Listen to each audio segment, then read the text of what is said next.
الحمد لله نحمده ونستعينه ونستغفره ونؤمن به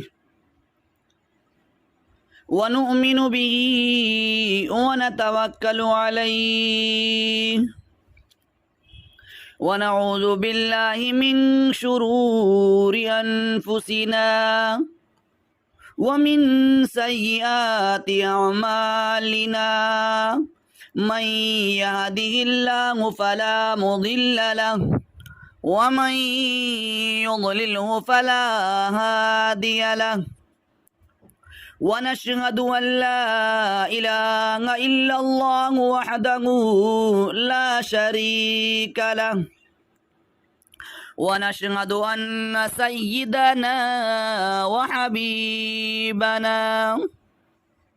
وسندنا ونبينا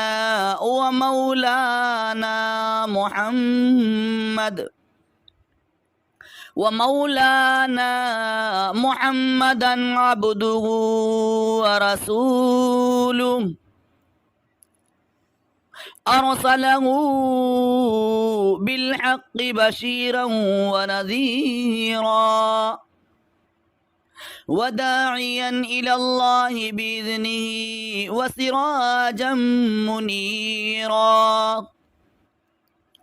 أما بعد فأعوذ بالله من الشيطان الرجيم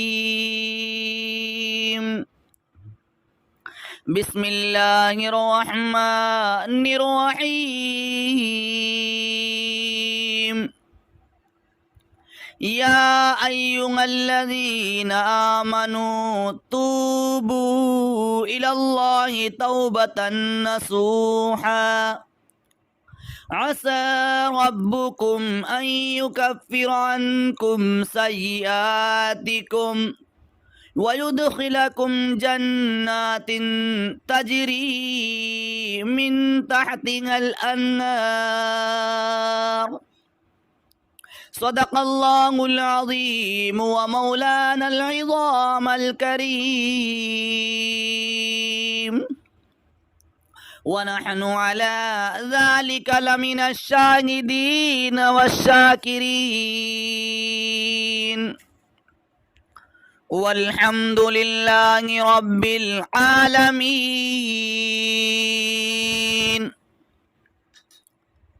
تمام حضرات اخلاص اور محبت کے ساتھ درود شریف پڑھ لیں. اللهم صل على محمد وعلى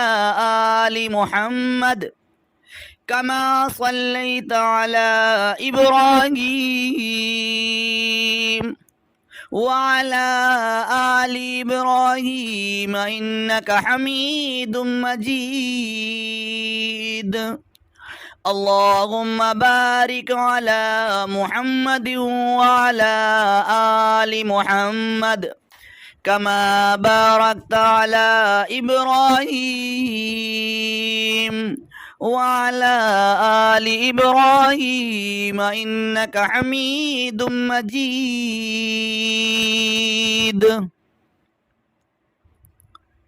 میرے محترم بزرگوں اور دوستو،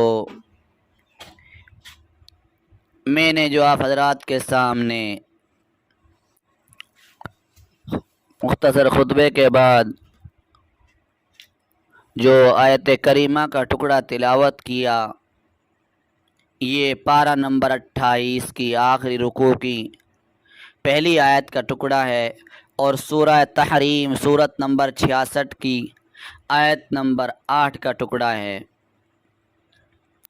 میرے پیارے دوست اور بزرگوں،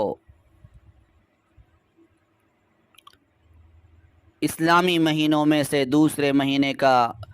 دوسرا عشرہ چل رہا ہے.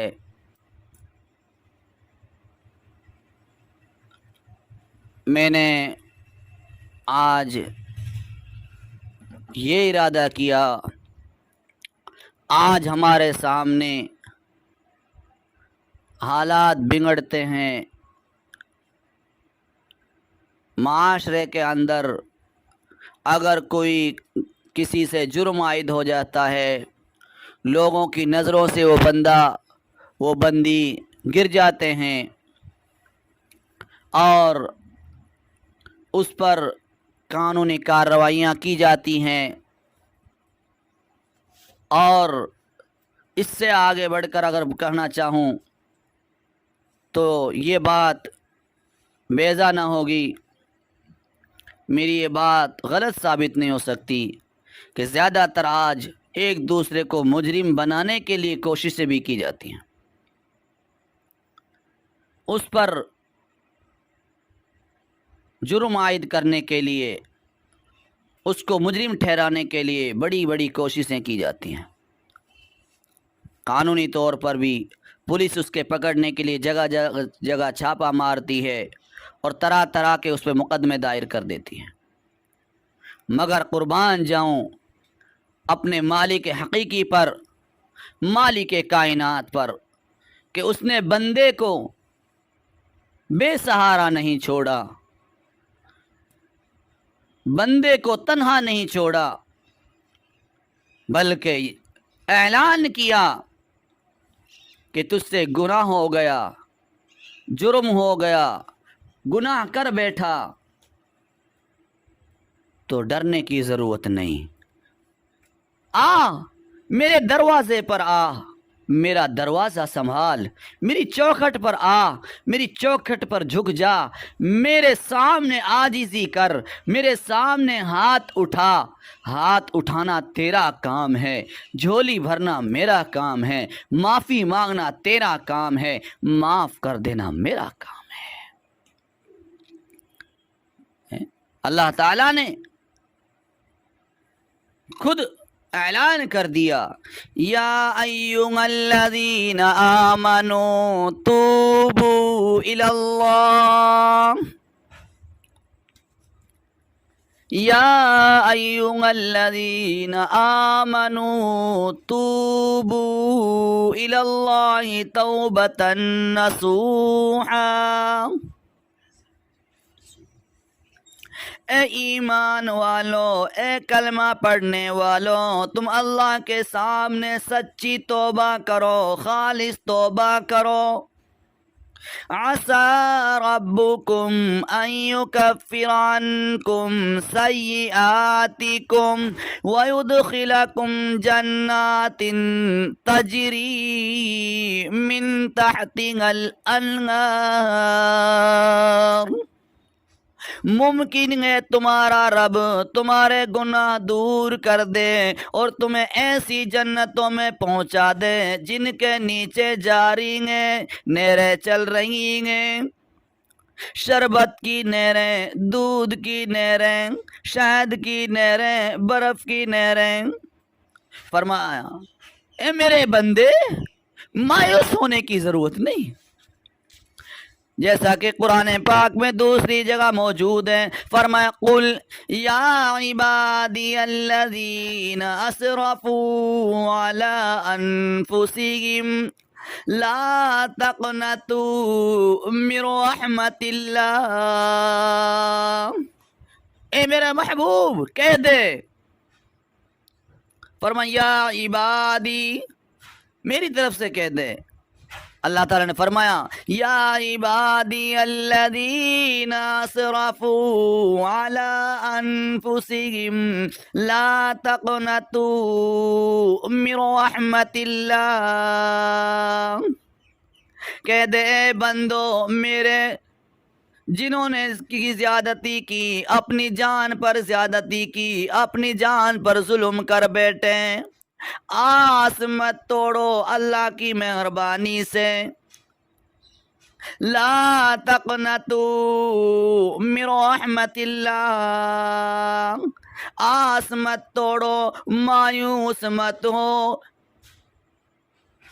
مہربانی میری ہوگی، رحمتیں میری ہوں گی۔ فرمایا لا تقنطوا من رحمت اللہ، آس مت توڑو اللہ کی مہربانی سے، کیوں؟ ان اللہ یغفر الذنوب جمیعا انہ هو الغفور الرحیم،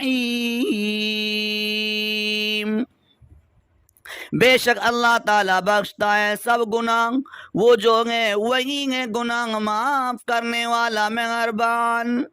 ہائے ہائے، ذرا غور کریں، گناہ کا تعلق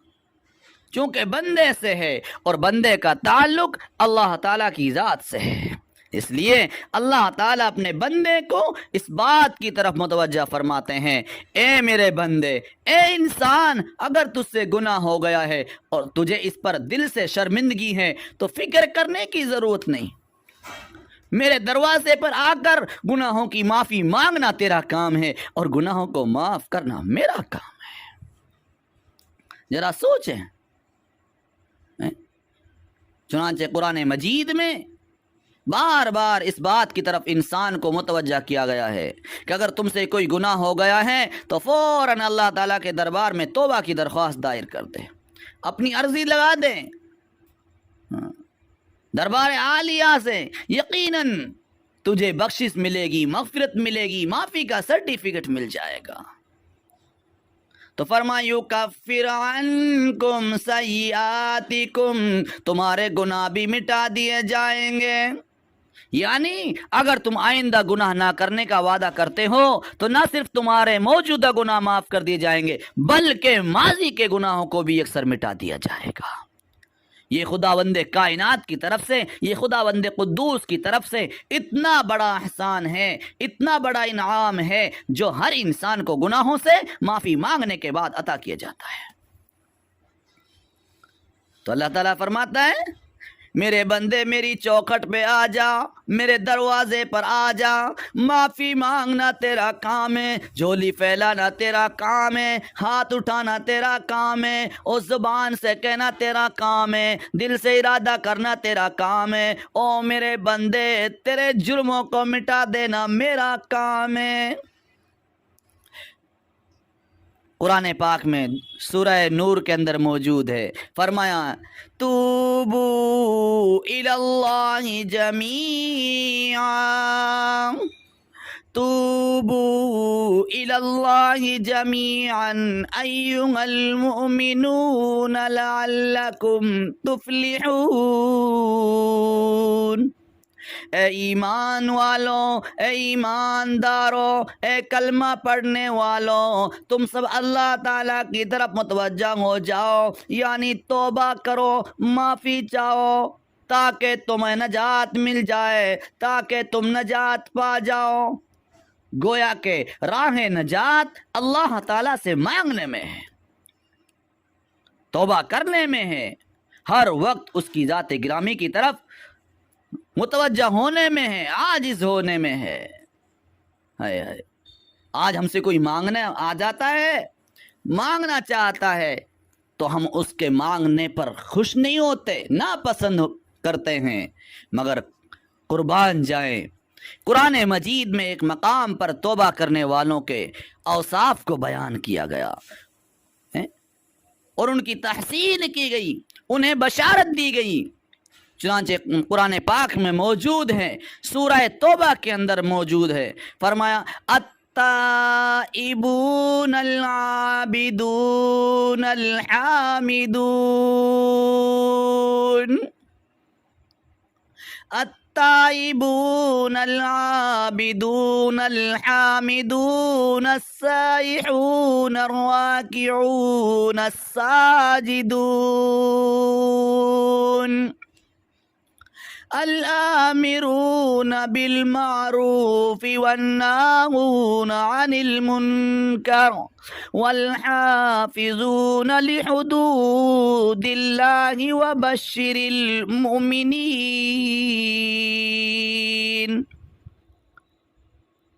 فرما وہ ایسے ہیں جو توبہ کرنے والے، عبادت کرنے والے، حمد کرنے والے، روزے رکھنے والے، رکوع کرنے والے، سجدہ کرنے والے، نیک باتوں کا حکم کرنے والے، نیک باتوں کی تلقین کرنے والے، بری باتوں سے روکنے والے، اور اللہ کی حدوں کو اور اللہ کی حدود کا خیال رکھنے والے، اور ایسے مومنین کو خوشخبری سنا دیجئے۔ ہائے ہائے، اللہ تعالیٰ کی حدوں کا جو خیال رکھتے ہیں، اللہ تعالیٰ سے توبہ کرتے ہیں، عاجزی کرتے ہیں، حمد کرتے ہیں، روزہ رکھتے ہیں، رکوع سجدہ کرتے ہیں، نیک باتوں کا حکم کرتے ہیں، بری باتوں سے روکتے ہیں، تو فرمایا ایسے مومنین کو خوشخبری سنا دیجیے۔ اور سب سے اہم بات یہ ہے کہ اس آیت کریمہ میں تائبون کو، توبہ کرنے والوں کو مقدم کیا گیا۔ دراصل توبہ کرنے والوں کی صفتیں جو ہیں وہ ان میں صفت، یہ خاص صفت ہے، یہ اچھی صفت ہے، آدمی کا عاجز ہو جانا، جھک جانا، یہی تو مومن ہونے کی پہچانوں میں سے ایک پہچان ہے۔ فرمایا توبہ کرنے والوں کی صفت پہلے لائی گئی، ان کی صفت حمیدہ کا تذکرہ پہلے کیا گیا۔ کیوں کہ یہ صفت خداوندی ہے کہ اس کے سامنے جھکا جائے، اور یہ صفت خداوند قدوس کے ایک بندے ہونے کی، بندی ہونے کی، مخلوق کی صفت ہے کہ اپنے آپ کو عاجز کر دے۔ تو اللہ تعالیٰ کو یہ صفت خالق کائنات کو بہت پسند ہے۔ فرمایا ان کو خوشخبری سنا دو۔ ہائے ہائے، نبی عبادی انی انا الغفور الرحیم۔ خدا کی صفت رحمت اور مغفرت سب سے وسیع ہے۔ فرمائے میرے بندوں کو آگاہ کر دو، میں بخشنے والا، مہربانیاں کرنے والا ہوں۔ ہائے ہائے، ہے کوئی گناہ بھی کرتا جائے، جرم بھی کرتا جائے، نافرمانی کرتا جائے، پھر اس کی ہر بات کو پورا کر دے؟ او مسلمانوں ذرا سوچو،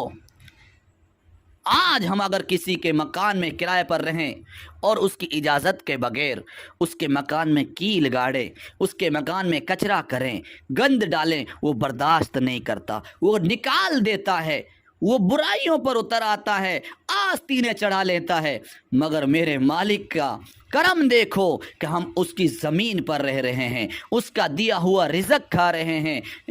اس کا دیا ہوا پانی استعمال کر رہے ہیں، اس کی دی ہوئی ہواؤں سے فائدہ اٹھا رہے ہیں، رات اور دن کی خوشیوں سے ہم نفع اٹھاتے ہیں، اور اس کے باوجود ہم گناہ پر گناہ کرتے جاتے ہیں۔ اس نے کھانا بند نہیں کیا، پانی بند نہیں کیا، بلکہ اپنی بخشش کا عام اعلان کیا ہے۔ کوئی گناہگار میرے اس اعلان کے بعد میرے دروازے پر آئے اور گناہ بخشوائے آئے، آج کوئی ہے جو اعلان کر دے کہ آج سب کے لیے میری جھولی کھلی ہوئی ہے؟ مگر میرے رب نے اعلان کر دیا، کوئی گناہگار جو خدا کے اس اعلان کے بعد اس کے دروازے پر جائے، اپنے گناہ بخشوائے، بخشش کا دریا جوش میں ہے کوئی آج؟ گناہگاروں کے گناہ دھونے کے لیے موج میں ہے، اس کی موجیں گناہوں کو اپنے دامن میں بہا کر لے جائیں گی۔ اس لیے گناہگاروں بھاگو اور رحمت خداوندی سے جھولیاں بھر لو۔ ہائے، مایوس ہونے کی اجازت نہیں دی، بلکہ پکارا جا رہا ہے، آؤ آؤ توبہ کرو، معافی مانگو۔ جیسا کہ میں نے ابھی تھوڑی دیر پہلے تلاوت کی کہ اللہ تعالیٰ نے خود بندے کو بلایا ہے، مایوس ہونے کی اجازت نہیں دی۔ فرمایا میری جانب سے اعلان کیا جائے، اعلان کر دو کہ آؤ، جنہوں نے اپنی جانوں پر ظلم کیا ہے، تم کو مایوس ہونے کی اجازت نہیں ہے۔ مایوسی کی امید سے بدلنے والا، گناہ کو مٹانے والا، گناہ گاروں کو اپنے دامن رحمت میں چھپانے والا وہ ذات واحد ہے کہ جس نے اپنے بندے کو پیدا کیا ہے، اور جس ذات گرامی نے انسان کو پیدا کیا وہی اس کی غلطیوں کو معاف کرنے والا اور اس کے گناہوں کو اپنی رحمت خداوندی کے پانی سے دھونے والا، کیونکہ اس کی رحمت انسان کے تمام گناہوں پر بھاری ہے۔ تو میرے پیارے دوست اور بزرگوں، ہم اللہ کے حضور معافی مانگیں، مایوس ہونے کی کوئی اجازت نہیں۔ اور فرمایا موحد کو, خدا کو پکارنے والے جس بستی میں رہتے ہوں ان کی برکت سے توبہ قبول ہوتی ہے, خدا کی پکار اور عبادت بخشش اور مغفرت کا ذریعہ بنتی ہے. معلوم ہوا موحدین کی, توحید پرستوں کی سنگت کرنے سے خدا کی مغفرت کا دروازہ کھلتا ہے. معلوم ہوا توحید پرست کے لیے زمین کو خادم بنا دیا گیا. معلوم ہوا کہ جو اپنے رب کے حضور جھکے گا وہ عزتوں کا سہرا اس کے لیے عطا کیا جائے گا. تو میرے پیارے دوست اور بزرگوں, محبوب کریم صلی اللہ علیہ وسلم نے فرمایا محبوب کریم صلی اللہ علیہ وسلم نے ایک گناہگار بندے نے موت کے وقت اپنے بچوں سے کہا, میں اس قدر گناہگار ہوں, مجھے اپنی بخشش کی امید نہیں, اس لیے میرے مرنے کے بعد مجھے جلا کر میری راکھ کو دریاؤں میں بہا دینا, جنگلوں میں پھینک دینا. اس کی اولاد نے اس کے مرنے کے بعد ویسے ہی کیا جیسے ان کی اولاد نے کے لیے اس نے وصیت کی. چنانچہ اللہ تعالیٰ نے دریاؤں کو, جنگلوں کو حکم دیا اس کی راکھ کو اکٹھا کریں. جب اس کی راکھ جمع کی گئی تو اللہ تعالیٰ نے اس کو زندہ کیا اور زندہ کر کے پوچھا کہ تو نے ایسا کیوں کیا؟ تو بندے نے جواب دیا, اللہ من خشیتی کا یا رب, ہائے تیرے ڈر سے کیا تھا. تو معلوم ہوا جو شخص دل سے اپنے گناہوں پر نادم ہوتا ہے, شرمندہ ہوتا ہے, توبہ کے لیے خدا کے حضور روتا ہے, تو اللہ تعالیٰ اس کے اس جذبے کو اور اس قربانی کو اور اس عاجزی کو, اس کڑن کو اور اس سچی توبہ کو اللہ تعالیٰ اپنے دربار میں قبول فرماتا ہے, اور پھر ان کی برکت سے اپنی رحمتوں کا دروازہ ایسے بندے کے لیے, ایسی بندی کے لیے کھول دیتا ہے.